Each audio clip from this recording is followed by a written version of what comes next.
আসসালামু আলাইকুম রহমতুল্লাহ। সর্বপ্রথম জুলাই এবং আগস্টের প্রেরণা দিতে হবে ঘোষণা। বাংলাদেশের মানুষের বুকের উপর থেকে জগদ্দল পাথর ইতিহাসের বর্বরতম শাসক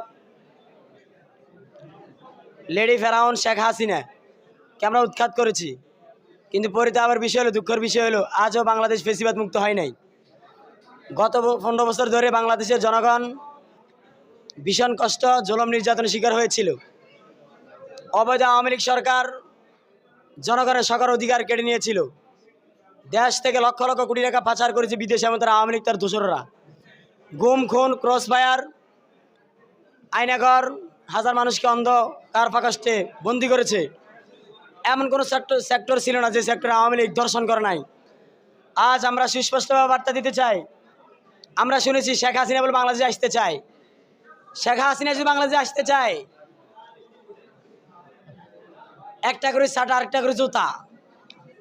18 কোটি বাঙালির 36 কোটি জুতা চারু বাড়িতে শেখ হাসিনা সোজা হয়ে যাবে। বাংলাদেশে যারা শেখ হাসিনার দালালি করে, আওয়ামী লীগের দালালি করে, যারা আওয়ামী লীগের দালালি করে, আমরা তাদেরকে সুস্পষ্টভাবে বলে দিতে চাই, বাংলাদেশে কোনো আওয়ামী লীগের ঠাঁই নাই। বাংলাদেশে সরকারকে, অন্তর্বর্তীকালীন সরকারকে বলবই অনতিবিলম্বে আওয়ামী লীগ নিষিদ্ধ ঘোষণা করেন। যা কিছু করতে হয় সব হতে কেন আপনারা নিন। নিন্দা, তীব্র নিন্দা জানাই আওয়ামী লীগকে। আমরা সর্ববেশি ওলামাই কেরাম জুলুমের শিকার হয়েছে। বিনা অপরাধে ওলামাইকের জেলবন্দি করেছে। এক এক ওলামাই কেরাম 3 বছর, 4 বছর, 5 বছর জেলে অন্ধকার ছিল। আর এখন আওয়ামী লীগের যারা বন্দী হয়েছে, এখন তারা মুক্তি পেয়ে যায়। এগুলো কি?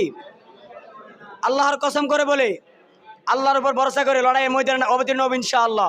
আওয়ামী লীগের মতো এই সন্ত্রাস জঙ্গিকে বাংলাদেশ থেকে হটার জন্য প্রস্তুত ইনশাআল্লাহ। এ কথা বলে আমার বক্তব্য শেষ করছি।